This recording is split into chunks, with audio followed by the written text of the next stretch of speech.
राष्ट्रवादी काँग्रेस शरदचंद्र पवार पक्षाच्या वतीने दिवाळी पाडव्यानिमित्त 22 ऑक्टोबर बुधवारी सकाळी 10 वाजता राष्ट्रवादी कामगार सेलच्या वतीने जीवनावश्यक वस्तूंचे वाटप करण्यात आले।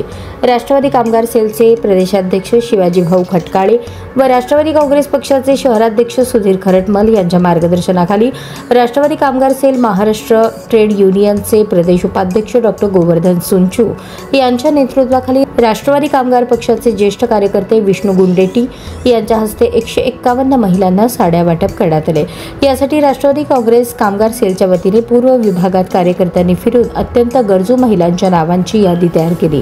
डॉक्टर सुंचू यांच्या अशोक चौक येथील संपर्क कार्यालयात विडी उद्योगाचे जनक स्वर्गीय शंकर शेठ साबळे यांच्या स्मरणार्थ जीवनावश्यक वस्तू गहू, पिठी साखर, गूळ, मैदा, तेल, दिवाळीचे साबण आदी वस्तूंचे वाटप करण्यात आले। यावेळी कार्यक्रम यशस्वी करण्यासाठी बालाजी बुधारम, सतीश गोरंटला, सोमनाथ कनकी, नरसिंग संघा, हरी धोत्रीकर यांनी परिश्रम घेतले। सूत्रसंचालन अंबिका गादास यांनी केले तर आभार शारदा गुंडेटी यांनी मानले।